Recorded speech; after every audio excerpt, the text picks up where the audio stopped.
Hi everybody, welcome back to Mando Lessons. My name is Baron Collins Hill. In this week's lesson, we're going to take an extremely simple melody and we're going to use it as a tool to approach melodic variation on its most basic level. I think you'll have a lot of fun with this. There's lots of other lessons at my website, mandolessons.com, and here on YouTube. I put out new lessons every single week, so subscribe if you haven't already. All my lessons are always free, but there are a couple ways to voluntarily donate. If that's of interest to you, I've got a PayPal link and a Patreon page and a way to buy some merch. All the links are in the description. Not required, but greatly appreciated. For now, though, let's jump into today's lesson. I've talked about melodic variation in various aspects on my website before, and today I really just wanted to break it down into its kind of most basic concept, and that's one of sort of jumping off points and landing points. For any given melodic idea that you're going to vary, and that you can use that to just spice things up a little bit in a tune, all the way through more kind of full-fledged improvisation that gets further away from the melody, but then comes back at the end of everything. We're going to be using a simple scale. Let's take an A scale, for example, starting on the 5th fret of the E string, and we're going to walk it down to the open A string.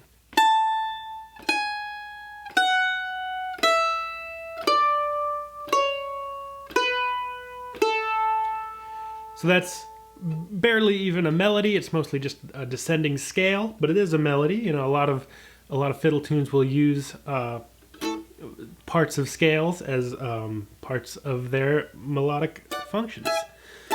So what we're going to do is we're going to kind of name a couple of these points. That's our starting note or our jumping off note. And that's our ending note or our landing note. So the idea is and then the third thing to keep in mind is how much time it takes to get from one of those notes to the other. From your starting note, you have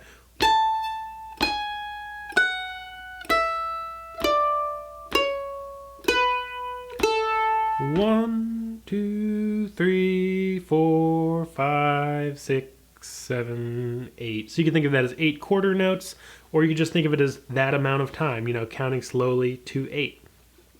And as you go through, you want to keep that starting note and that ending note and the amount of time in between them the same at any given time. So, our unmodified melody is just that simple scale down. And melodic variation, can take any form, from the tiniest little change, like you could just double every one of those notes,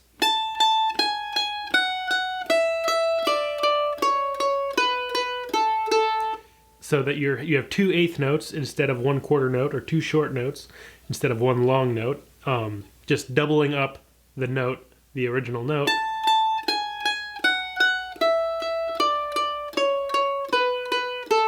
And that takes just as much time as going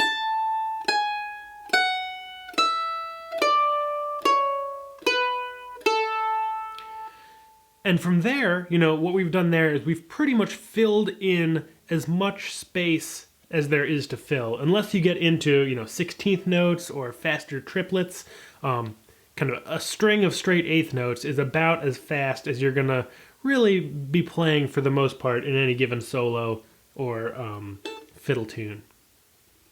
So, now that we've filled in all the space, what can we do? Well, rather than just kind of repeating the note,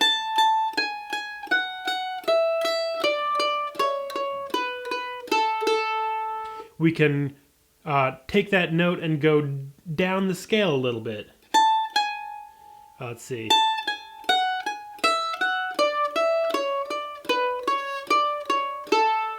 Again, my starting note is the same. That's our first little variation phrase. Again. And now we're going to kind of continue that cascading little scale line.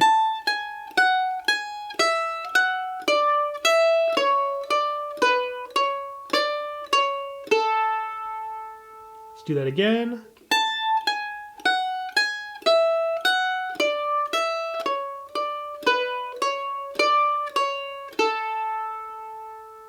And so we have the same starting note, the same ending note, and the same amount of elapsed time in between those two notes, and we have a little varied melody.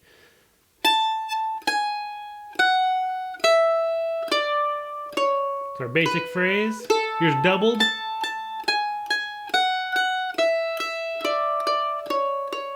Here's our varied phrase.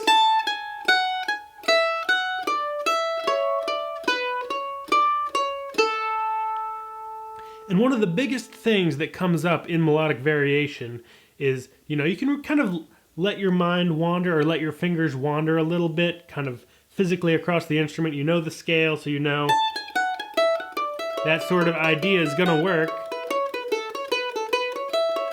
Hitting notes in the A scale is a great place to start. The big thing that comes up is, how do you get musically at the end back to your landing note? If I did something like this,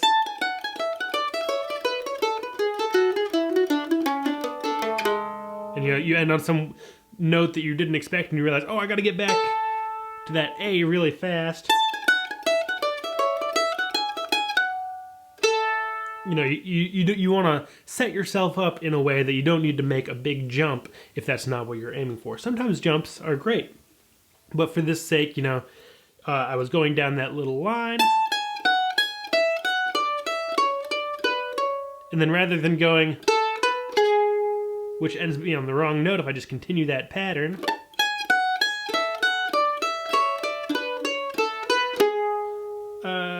that's, I'm hitting a G sharp instead of an A when I should be landing on that A.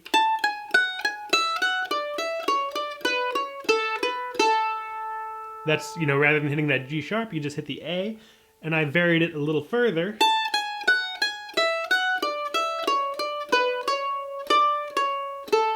Just because I thought that would be a little prettier in some way. I don't know exactly what makes that just kind of a little more pleasant to my ears. So I broke the pattern here.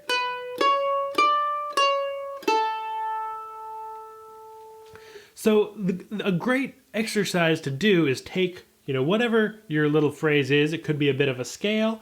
It could be a phrase out of a fiddle tune.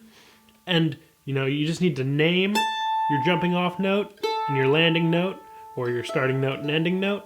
Figure out how much time you have to kind of get between those two notes, and then see what you can do. So just, you're just sort of repeating a two-measure phrase in this instance.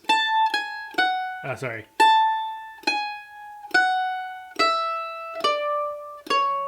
We're just going to loop that.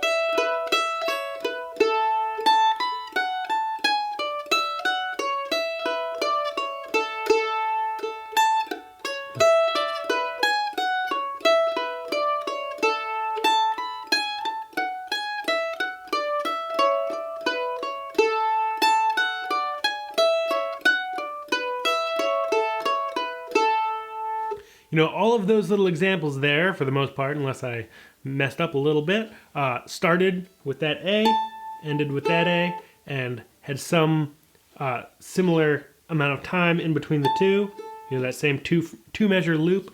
So setting yourself up to use that as an example and sort of force yourself into these little loops is a great way to work on melodic variation. That's all I really wanted to cover in this week's lesson. A great way to put this into practice is to take a fiddle tune that you know pretty well. I've been using Coleman's March for the last couple of weeks. And you can do something where you just take one phrase and play it as written, and then maybe take another phrase, use that jumping off and landing point, and then try to do a little bit of melodic variation in there, and then go back to your third phrase, which is going to be as written. Might sound something like this. Here's our first phrase.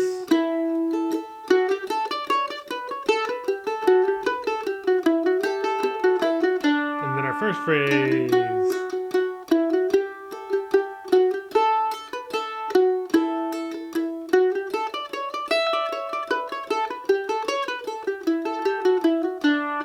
So that was using that idea, and maybe any rules you can give yourself, like in that one I didn't tell you, but the rule that I kind of came up with is I'm going to play straight eighth notes. You have all this great space in the original melody.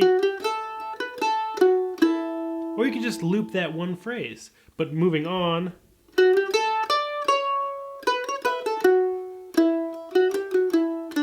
have all that nice space, and I said, as my variation exercise, I'm going to turn it into straight eighth notes.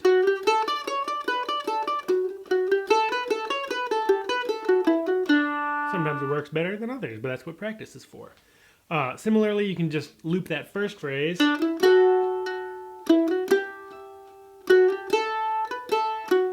And varied.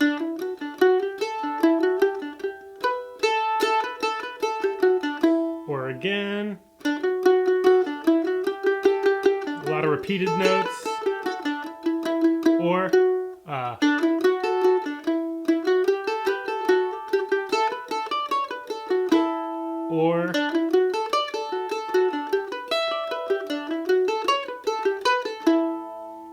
again, the most important thing is finding a little phrase or a little scale, looping it, and just you can let your fingers wander. You can think of it a little more critically and try to set other rules for yourself.